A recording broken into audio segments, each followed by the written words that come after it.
नमस्कार, मैं हूं कुमार अनिल।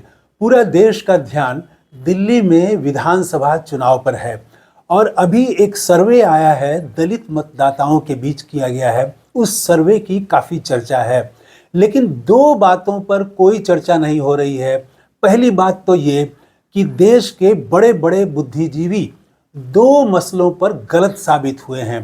उनका कहना ये था कि अडानी पर राहुल गांधी को इतना जोर नहीं देना चाहिए, और दूसरी बात कि संविधान संविधान इतना बोलने से संविधान से वोट नहीं मिलता है। ये दो बात दिल्ली में और देश के बड़े बड़े बुद्धिजीवी कह रहे थे, और ये जो नतीजा है, जो सर्वे का नतीजा है, वो बता रहा है कि देश के बुद्धिजीवी गलत साबित हुए हैं। वो क्या, कैसे गलत साबित हुए, उससे पहले जो आंकड़ा आया है, जो सर्वे किया गया है, वो आंकड़े को एक मोटे तौर पर एक नज़र उस पर डाल लेते हैं। ये सर्वे किया 6000 लोगों के बीच, दलित मतदाताओं के बीच किया है। एक संगठन ने, एक गैर सरकारी संगठन है, उसका नाम है national confederation of Dalit and Adivasi organisation, short में उसको बोलते हैं NACDAOR। इसके अनुसार 6256 लोगों से ये सर्वे किया गया, और इसमें 2020 में इन लोगों में कितने कितने लोगों ने किसको वोट दिया था वो भी बताया गया है कि 2020 में इसमें से बीजेपी को 33% लोगों ने वोट दिया था, आप को 53% लोगों ने, और कांग्रेस को सिर्फ 11% लोगों ने वोट दिया था।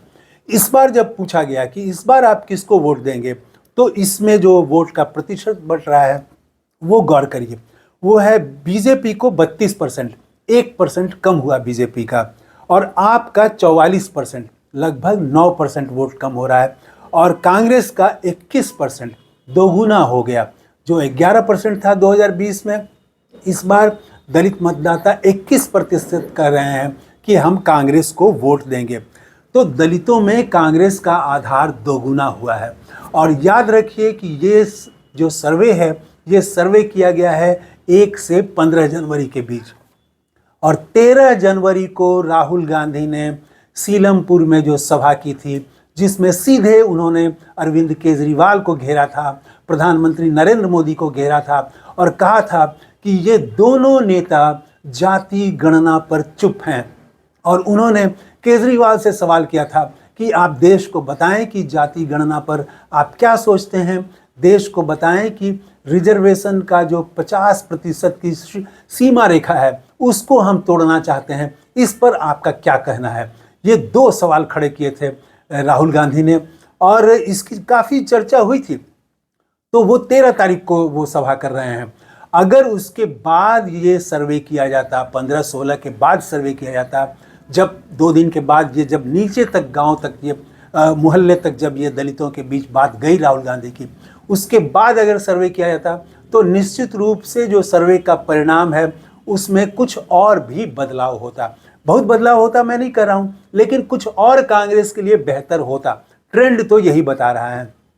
2020 में 11%, अभी 15 जनवरी तक का बताया जा रहा है कि 21%, और राहुल गांधी की सभा के बाद अगर किया जाए, अब किया जाता 30 या 25 जनवरी तक किया जाए, 26 जनवरी तक किया जाए, तो निश्चित रूप से उसमें बढ़ोतरी देखी जाएगी।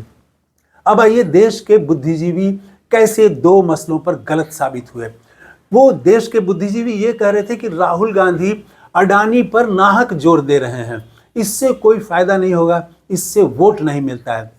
राहुल गांधी उसके जरिए, अडानी का मुद्दा उठा के, उसके जरिए देश को लगातार ये बताने की कोशिश कर रहे हैं कि मोदी सरकार सिर्फ कुछ चंद अपने पूंजीपति मित्रों के लिए काम कर रही है, अमीरों के लिए काम कर रही है, गरीबों के लिए काम नहीं कर रही है। और गरीबों के लिए वो कैसे काम कर रहे हैं राहुल गांधी, वो बताते हैं। तो ये बात तो गई है। ये बात इस रूप में गई कि दलित मतदाताओं से जब पूछा गया कि वो किसको पसंद करते हैं, उसमें भी राहुल गांधी का बढ़ा है। और कौन है गरीब की पार्टी, ये आप पूछ के देखिए, तो लोग अब कहने लगे हैं कि उसमें गरीबों में आप बात करें तो राहुल गांधी को, कांग्रेस को माना जा रहा है कि ये गरीबों की पार्टी है। ये बात कही जा रही है, ये ऐसा मानने वाले बढ़ रहे हैं। तो पहले तो ये कि अडानी का मुद्दा उठाना गलत था, गलत है, जोर नहीं देना चाहिए राहुल गांधी को, ये बात बुद्धिजीवी यहाँ गलत साबित हो रहे हैं। देश में धीरे धीरे ये मैसेज जा रहा है, दलितों में, गरीबों में जा रहा है कि गरीब की पार्टी कांग्रेस है और अमीर की पार्टी भाजपा है, वो अडानी की पार्टी है। ये मैसेज भी जा रहा है। तो एक तो इस मामले में, दूसरा इस मामले में कि संविधान का मुद्दा भी, इससे दलित वोट नहीं मिलता है। कुछ बुद्धिजीवियों का ऐसा मानना था। हालांकि बाद में लोकसभा चुनाव परिणाम आया, उसके बाद कुछ लोगों ने माना कि हाँ, संविधान के चलते वोट मिला। लेकिन अब भी बहुत सारे लोग मानते हैं कि संविधान से क्या मतलब है, लोकतंत्र से क्या मतलब है। गांव के गरीब को तो 5 किलो अनाज चाहिए, उसको तो सुविधा चाहिए। तो वो संविधान और बड़ी बड़ी बातें वो उसको समझ में नहीं आती है। तो ये भी गलत साबित हो रहा है, ये भी कि संविधान की बात भी लोगों के पास नीचे तक जा रही है और लोगों को लग रहा है कि उसकी हितैषी, उसके हक में सोचने वाला, उसके अधिकार की बात करने वाला वो राहुल गांधी हैं। तो ये दो चीज़ों में देश के बुद्धिजीवी गलत साबित हो रहे हैं। और कांग्रेस इस बार जो चुनाव में जितनी जोर लगा के उतरी है, वो भी केजरीवाल के लिए लड़ाई को बड़ा कठिन बना रही है। मैं ये नहीं कह रहा हूँ कि कांग्रेस वहाँ सरकार बना लेगी और केजरीवाल सरकार नहीं बना पाएंगे। आज भी केजरीवाल की स्थिति सबसे मजबूत है, लेकिन वो उनकी लड़ाई इस बार कठिन है। जैसे 2020 में वो एकदम से सामने आके उन्होंने लड़ाई जीत ली थी, वैसा नहीं है। और एक वीडियो भी बड़ा वायरल है। दूसरी बात जो मैं करना चाहता हूँ, उस वीडियो में जय श्री राम का नारा लग रहा है आपके कार्यक्रम में।